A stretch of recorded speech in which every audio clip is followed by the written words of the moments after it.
Dewa Obat Terkuat, Bab 399. Sejujurnya, ada yang harus saya lakukan. Saya ingin merepotkan Direktur Chu.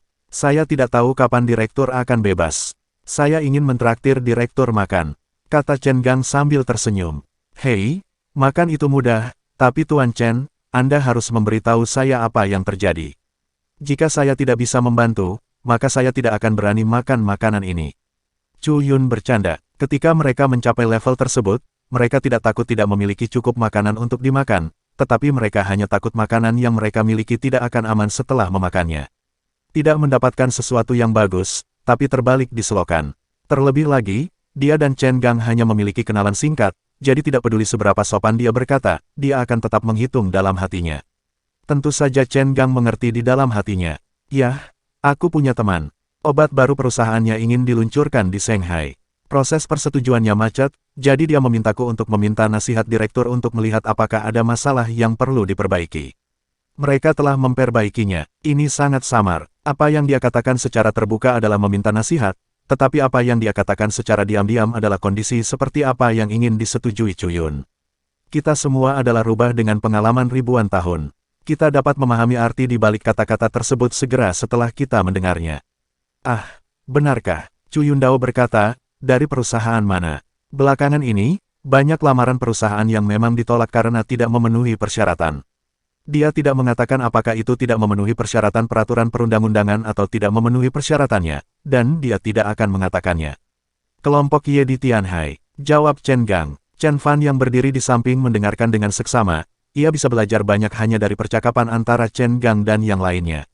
Ternyata berbicara itu benar-benar sebuah seni. Cara berbicara yang berbeda mempunyai efek yang sangat berbeda, meskipun isinya sama persis. Dia melihat Chen Gang sudah melaporkan nama Ye, jadi dia pikir itu tidak akan menjadi masalah besar. Tuan Ye, ketika Chu Yun mendengar ini, dia berkata, saya mendapat kesan bahwa uji produk mereka lulus, tetapi masih ada beberapa standar wajib yang belum lulus, jadi mereka menekannya untuk saat ini. Kenapa? Tuan Chen sangat akrab dengan Tuan Ye. Kalimat ini adalah sebuah pertanyaan, tetapi nadanya jelas bukan sebuah pertanyaan. Saya berteman dengan Ye Qiansui, Presiden Ye Group. Kata sahabat terkadang merupakan hubungan yang paling serbaguna. Chu Yun terdiam, seolah sedang memikirkan sesuatu. Dia terdiam selama beberapa detik, lalu berkata, Ye Qiansui, saya memiliki kesan tentang orang ini. Ketika Tuan Chen berkata bahwa kami akan makan bersama dengan Ye Qiansui, kanan. Chen Gang dapat mendengar bahwa Chu Yun jelas-jelas bersemangat ketika nama Ye Qiansui disebutkan. Kanan, dia tidak ragu-ragu dan langsung berkata, itu dia. Sejujurnya, Tuan Chen, saya sangat penasaran dengan Ye Qiansui. Dia adalah wanita yang sangat kuat. Chu Yun tersenyum dan berkata, oke, saya hanya punya waktu malam ini. Lebih baik memilih hari lain, jadi bagaimana kalau malam ini?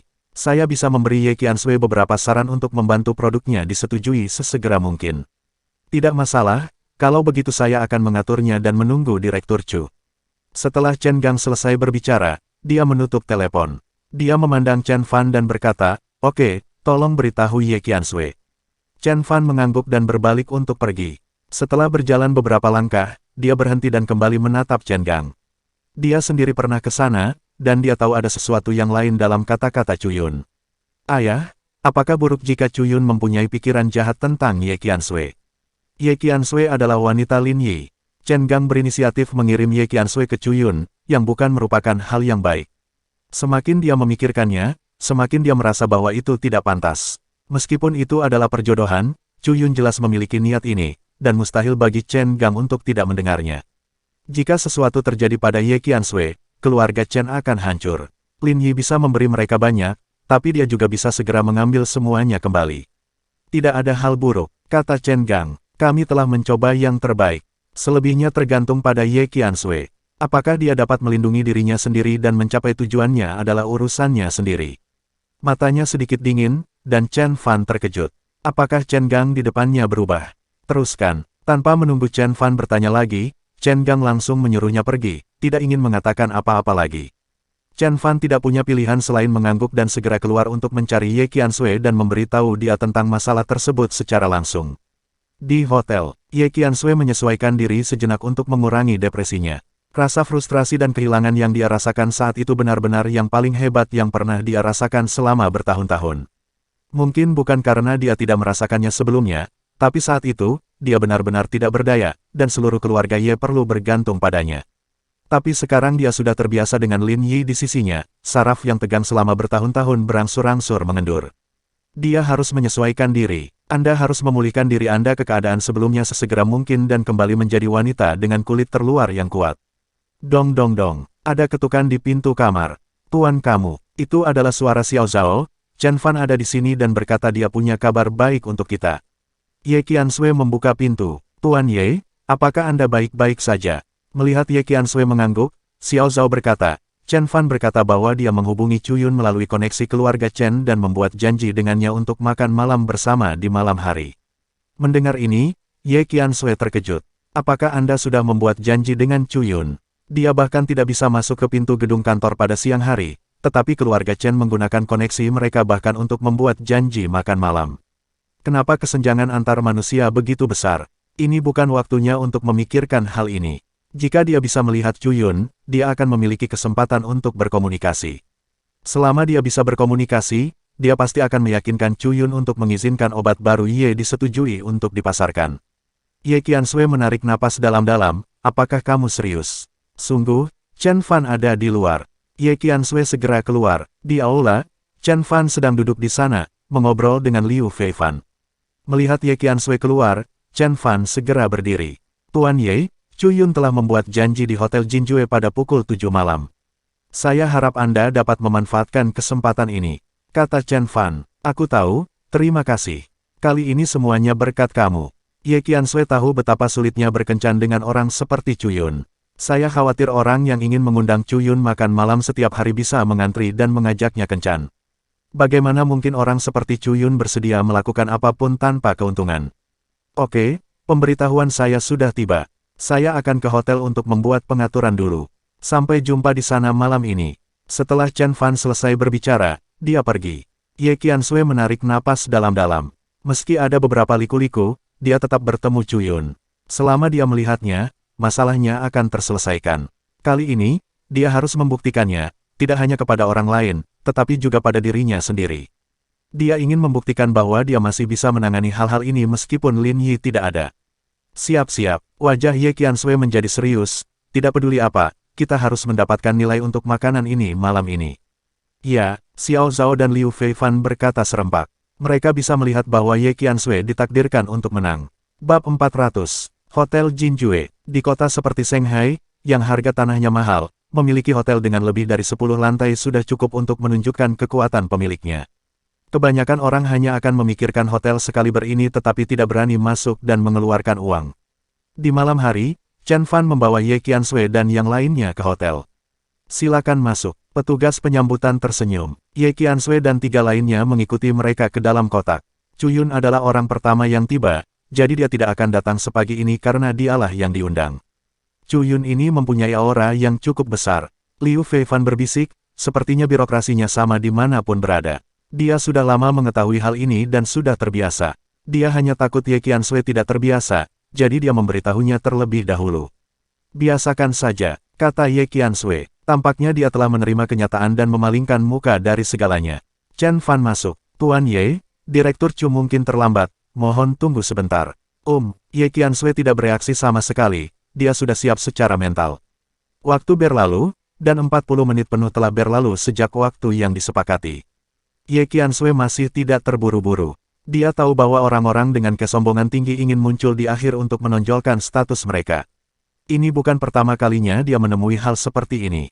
Di luar hotel, Chen Gang telah tiba. Ayah, kenapa kamu belum datang? Chen Fan sedikit cemas. Dalam hatinya, Ye Qiansui jauh lebih penting daripada Chu Yun. Bagaimanapun, Lin Yi berada di belakang Ye Qiansui, dan status Lin Yi.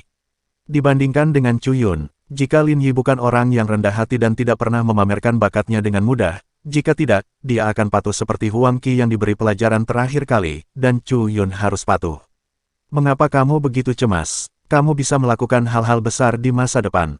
Chen Gang meliriknya dan sedikit mengernyit, tidak menyukai Chen Fan yang begitu mudah tersinggung. Bolehkah saya tidak terburu-buru? Tuan Ye sudah menunggu hampir 1 jam. Chen Fan tidak berdaya, saya khawatir dia tidak bahagia, yang pada akhirnya akan membuat Tuan Lin tidak bahagia. Di dunia ini, Mungkin tidak ada yang lebih menakutkan daripada membuat Lin Yi tidak bahagia. Chen Gang meliriknya dan tidak berkata apa-apa. Di kejauhan, sebuah mobil mendekat, dan dia menoleh untuk melihat. Yang akan datang, Chen Fan segera berdiri tegak. Mobil berhenti di depan hotel, ayah dan anak itu menyambutnya. Direktur Chu, selamat datang. Chen Gang mengambil inisiatif dan mengulurkan tangan untuk memegang tangan Chu Yun. Chu Yun masih sangat muda, baru berusia 40 tahun, dan telah mencapai posisi ini. Dia memiliki potensi besar di masa depan dan dapat melangkah lebih jauh. Tuan Chen, sama-sama. Chu Yun tersenyum dan melirik Chen Fan, siapa ini? Chen Fan, si anjing, kenapa kamu tidak segera menyapa? Halo, Direktur Chu. Chu Yun mengangguk, orang yang sangat berbakat. Kamu merayuku. Chen Gang mengulurkan tangannya dan memberi isyarat mengundang, silakan lewat sini. Chu Yun tidak bergerak, dia mendongak dan senyuman muncul di matanya. Tuan Ye sudah ada di sini. Di luar berangin, jadi saya memintanya masuk dulu. Chu Yun mengangguk, anginnya agak kencang, tapi Tuan Chen cukup perhatian. Dia melangkah maju dan mengikuti Chen Gang ke dalam. Keduanya mengobrol dengan santai, seperti teman lama yang sudah bertahun-tahun tidak mereka temui.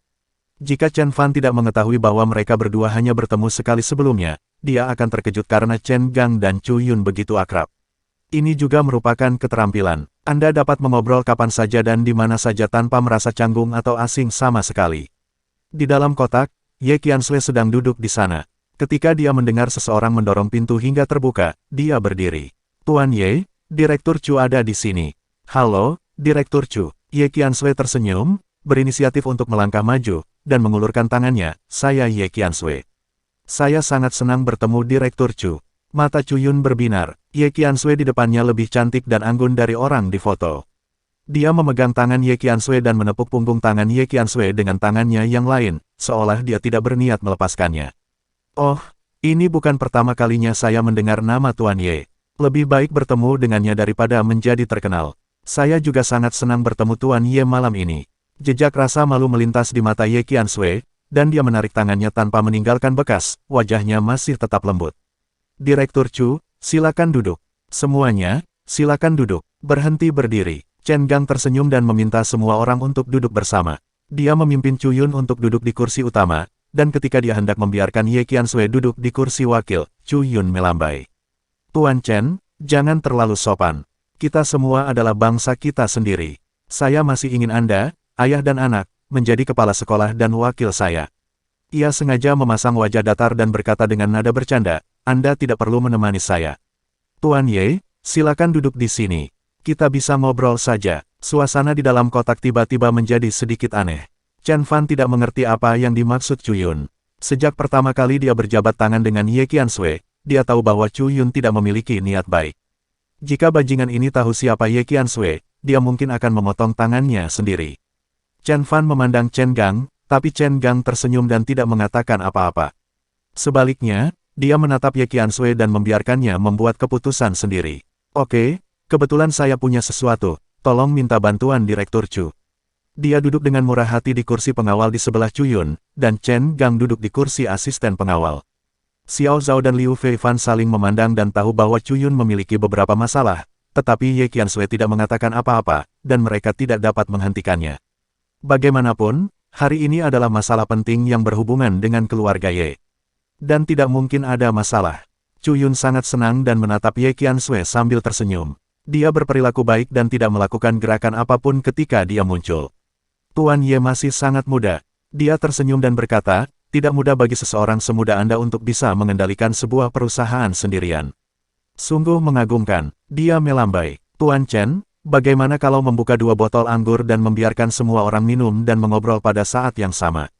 Ini terdengar seperti sebuah pertanyaan, tetapi sebenarnya, itu adalah perintah. Chen Gang mengerti dan segera meminta pelayan untuk membawakan 2 botol minuman keras. Dia tahu bahwa Chu Yun menyukai minuman keras, terutama minuman keras dengan kandungan alkohol tinggi dan rendah, tapi dia tidak tertarik sama sekali. Melihat anggur yang disajikan, Ye Qianxue sedikit mengernyit. Dia tidak memiliki banyak alkohol. 1 gelas anggur berkualitas tinggi mungkin akan membuatnya mabuk. Apa yang dikatakan Direktur Chu memang tidak mudah. Jadi saya harap Direktur Chu dapat memberi saya saran dan bantuan. Saya akan minum teh daripada anggur. Hei, Tuan Ye, ini tidak bagus. Sebelum Ye Qianxue selesai berbicara, Chu Yun langsung menggelengkan kepalanya, minum teh. Dia mengambil cangkir teh Ye Qiansui dan menggantinya dengan cangkir anggur putih, dan menuangkan setengah cangkir untuk Ye Qiansui sendiri. Jika Anda adalah teman Tuan Chen, maka Anda adalah teman saya. Tidak perlu terlalu jauh antar teman. Hari ini kita tidak akan membicarakan pekerjaan, tetapi hanya bertukar perasaan. Hubungannya sudah terjalin. Masalah pekerjaan adalah masalahmu, bukankah itu masalahku? Senyuman Chu Yun tampak agak menjijikkan. Makna di balik kata-katanya sangat jelas. Bahkan jika ada orang lain di sekitarnya, dia tidak menahan diri sama sekali. Ye Qiansui sedikit malu, melihat setengah gelas anggur putih di depannya, dengan ragu-ragu. Tuan kamu, Chu Yun menatapnya, tidak terburu-buru, selalu tersenyum, tapi jelas menjadi serius. Liu Feifan ingin membantunya menghentikan minumannya, tetapi ini adalah minuman pertamanya. Minuman pertama di acara sosial di tempat kerja harus diblokir oleh orang lain, jadi percakapan selanjutnya tidak akan mudah. Ye Qiansui memberi isyarat kepada Liu Feifan untuk berhenti berbicara dan mengambil gelas anggur. Direktur Chu berkata, aku bersulam untukmu cangkir ini. Bersambung,